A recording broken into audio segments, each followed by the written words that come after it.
Welcome to you, my name's Dale and this is Dale's Addiction. Today I am bringing you a collective first impressions video. I have made no bones about it on my channel that reviewing handbags is something that I find quite tedious, but I know how important it is, and I for one really enjoy handbag reviews of videos that I am researching, and so I thought I would put them all together in this one video and timestamp it in the description box so that it is more efficient for me and it's more useful for you as well, because there's not as many videos to search. So over the past, I'm going to say 4 months, I have purchased quite a few handbags and I have not done first impressions videos on them because I've been procrastinating. So they are all going to be given a first impressions early review today, and I hope that this is really helpful for you. So what I'm planning to go over is simply the bag style that I bought and all of the information that makes up the bag style, when I bought it, so how long I've had it, how many times I've used it, what I bought it for, if I am happy with it, and any initial pros and cons that I've come across, and ultimately am I happy with my purchase or do I regret it. So I'm going to try and make this quite punchy. I will put in mod shots. I'll film all those a bit later and pop them in so they can be popped in here while I'm talking to you to make it nice and concise. For any reference moving through the video, and I'll put it in the description box below, I'm 166 centimeters tall. I'll be wearing flats in the mod shots, and I'm an Australian size 14. Now, I cannot remember which one I bought first, but I am going to say that it was the Neverfull GM. This is the traditional Neverfull that has the cursive writing. I bought this pre-loved from a Facebook site for $1,100, which I was really happy about. I wanted the larger size Neverfull because I have the MM, which I will show you. So that's the size difference between the two, and it is quite a considerable size difference. Now this one is obviously with the vachetta leather and the cream inside. It's very clean, evenly patinaed. It's about 10 years old. I think I've owned it for about 3 months. Yes, I'm happy with it. I think that it is not an everyday bag for me. This is not a work bag for me. It's too big. I intend to use this bag for travel. In fact, I'll be taking it with me when I travel later this week, so I'll be able to get a bit more of an idea about it. I tried to use it as a work bag and things got lost in it, and I used the organizer from my Neverfull MM. So then I was offered an organizer by the bag organizer shop, and it's this beautiful velvet organizer. It's not quite as structured as some of the original felt organizers, but as I said, I've yet to use it for work, but I think it would still be more helpful in organizing the bag, because it's a massive bag. So I do not see this as a work bag. I am happy with it though, because I bought it for travel. I bought it for being able to work and pack overnight clothes and toiletries so that I don't have to take a suitcase with me.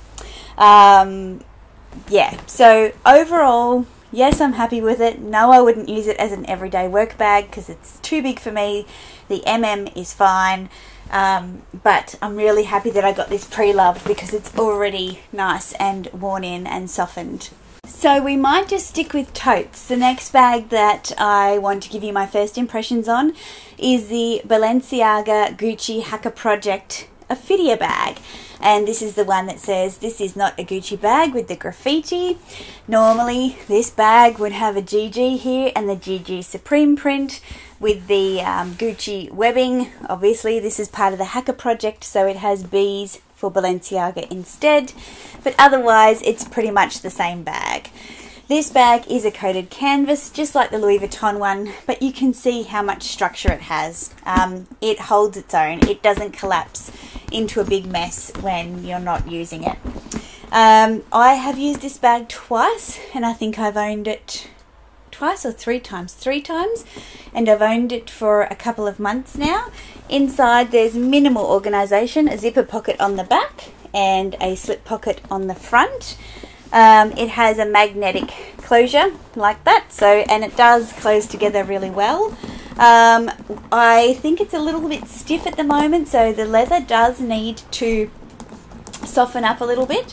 But what I really like about this tote is that it has that dual personality, that it's got this high fashion side and it's also got this very classic side as well. I like that it holds its own. I also think that this requires an organiser, and so Zimone have been in touch with me to continue our partnership, and I might ask them if they can provide me with an organiser for this bag so that I can use it for work. In terms of any cons, as I said, it's just that kind of stiffness, but once things get back to work, and both of these bags I've bought as the work year was ending, I'll have more to say on that. I am zipping through these, can you tell? Sorry if they're a bit light on. If there's any other questions you have, let me know and I can do a follow-up video. The third bag is the Chanel Classic Wallet on Chain in the beige from 21K, I believe. This one has the silver hardware, and this is the classic style because of the closure. It also has the Mona Lisa pocket on the back. Now, I've worn this bag quite a few times, I think, since I've owned it. It's got a very long strap, but if you're taller or if you're average height or you have a long torso like I do, then you'll find that it's perfect. This one has the 6 card slots in the back. It has a slip pocket, a zip pocket and a front slip pocket as well. It also has the little love letter pocket, but unlike the classic flaps, this one goes all the way down the back of the bag, so you can actually put your hand right inside there.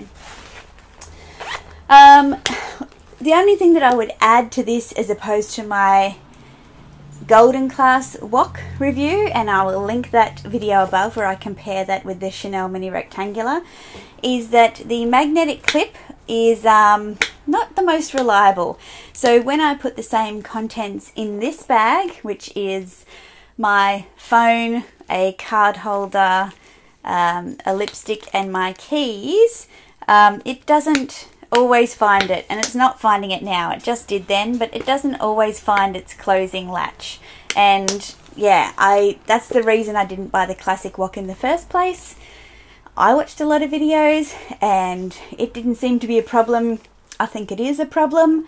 I do love this particular beige though, so obviously I'm going to be keeping it, but it's not ideal compared to the Golden Class in my opinion.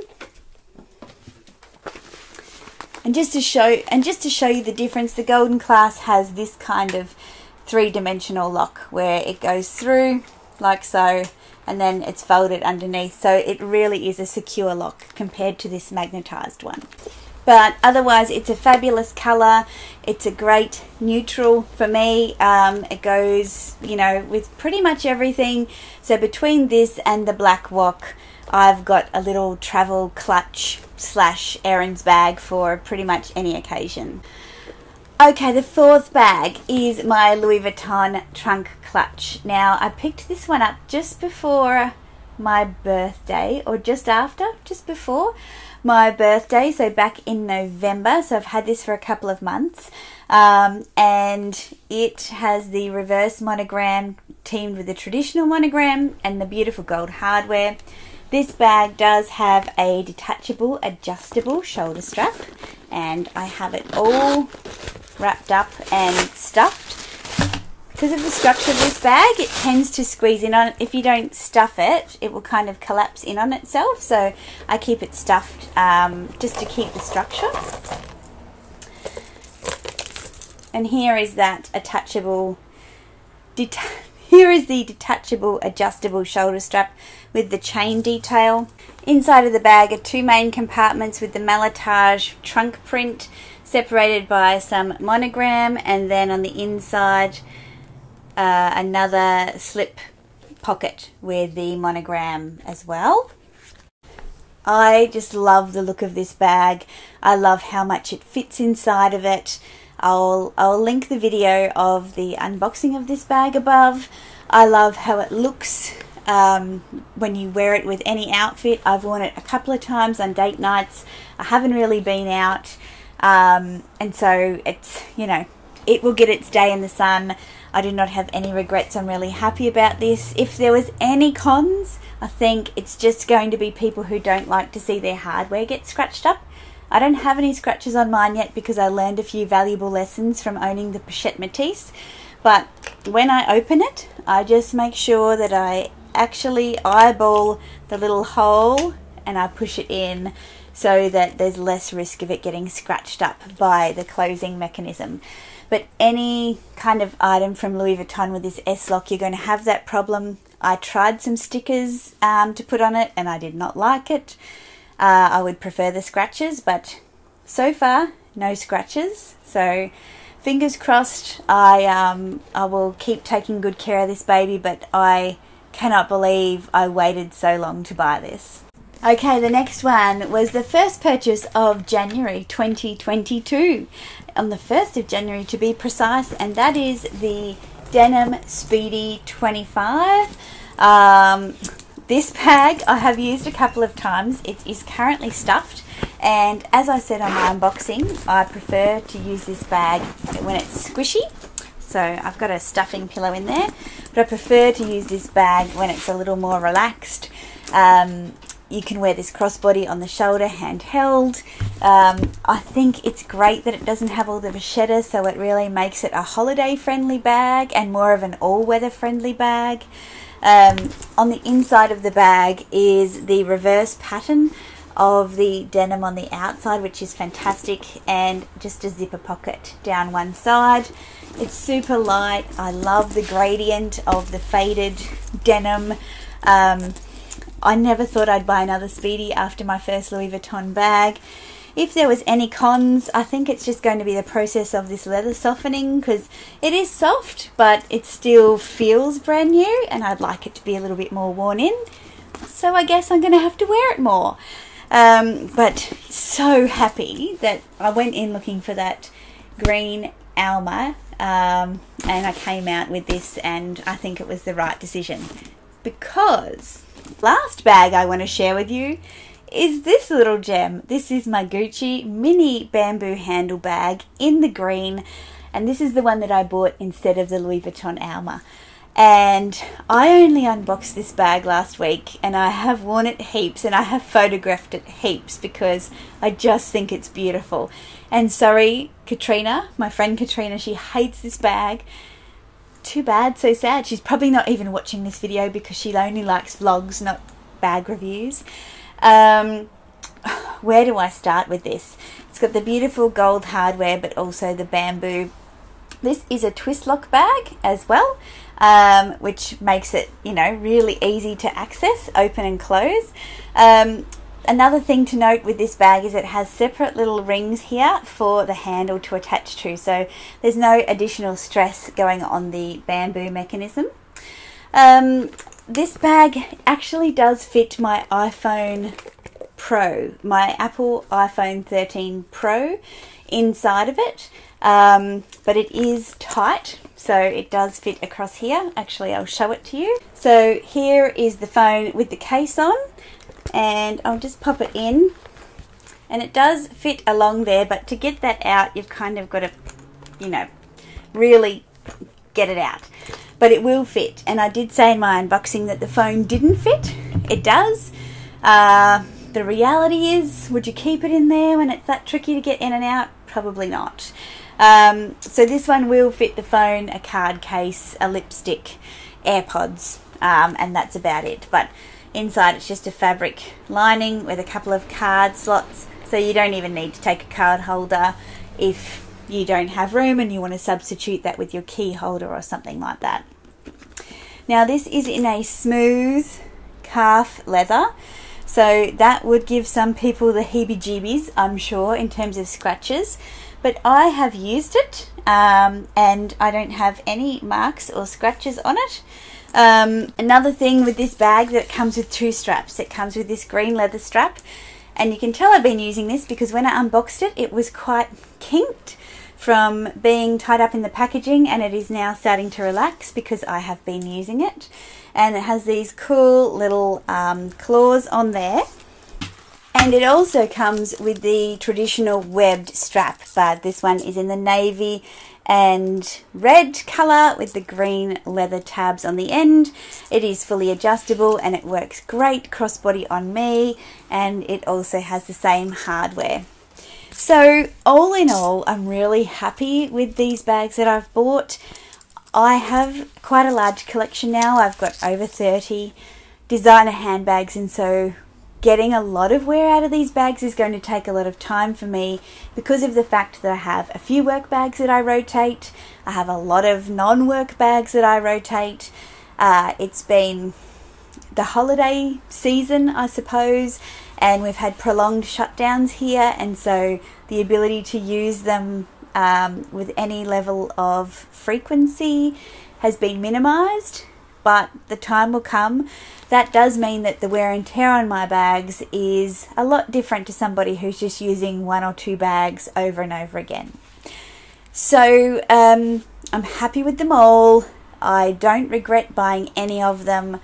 I am looking forward to buying some more new bags this year with the proceeds of my recent vlog sale. If there are any other questions that you have about these bags, please don't hesitate to pop them in the comments below and let me know which one of my recent purchases has been your favourite so far. I'd really love to know.